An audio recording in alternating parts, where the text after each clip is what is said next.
Gwe yonna gy'osinziira okubanga weekumidde ku mukutu Projan Media TV tugamba bugambi subscribinga onyige n'akaakade oleme kubanga osubwa amawulire agagenda maaso mu ggwanga.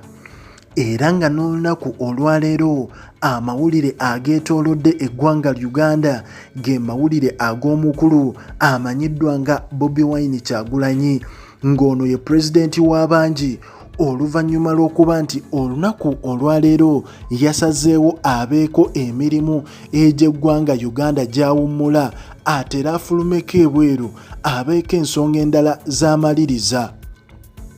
Era nga wetwogerera ennaku zino wetwogerera essaawa zino omukulu Bobi Wine Kyagulanyi mu ggwanga Uganda taliimu nga yafulumye ebweru asisinkane abakulu abalala ab'enjawulo bagenda okuba nga ateeseganya nabo ensonga z'okuba nti ayongera amaanyi mu struggle ye.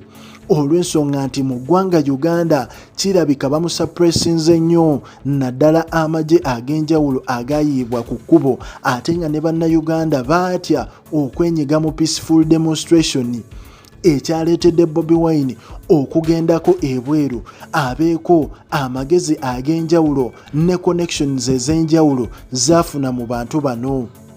Naye ng'ate ffenna tumanyi nti omukulu Yoweri Museveni ekintu kyasingira ddala okutya kwe kubanga talaba ku Bobi Wine mu ggwanga olw'ensonga nti awo amameeme gaba gamukubira ddala.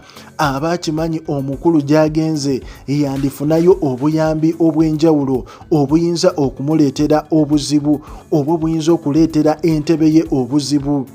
Ate nga ffenna tumanyi ebulayo ennaku ntono omukulu ono Yoweri Museveni okubanga alayizibwa nga pulezidenti w'eggwanga Uganda. Omukulu Bobi Wine ono ensonga ze yayogeddeko ye ng'omuntu yagambye nti agenze ku liivu eno okusobola okubanga wabaako ensonga eziri official zagenda okubanga akolako ne ba struggleists abalala abali mu Africa. Naye ng'ate kino tekirese omukulu tibuhabulwa kye kimu. Ffenna tumanyi nti essaawa zino kati obunkenke bweyongedde mu bulamu bwe kubanga yakimanyi omukulu Bobi Wine buli lwafuluma ate ffenna tukimanyi nti kyamumanyiko kiri ekintu kimu nti Bobi Wine ayina influence mu bazungu. Abasajja ba Joe Biden abasajja ab'enjawulo bayina engeri gye bawagiramu Kyagulanyi ono. So waafuluma eggwanga omukulu tibuhabulwa aba atudde ku mpiso.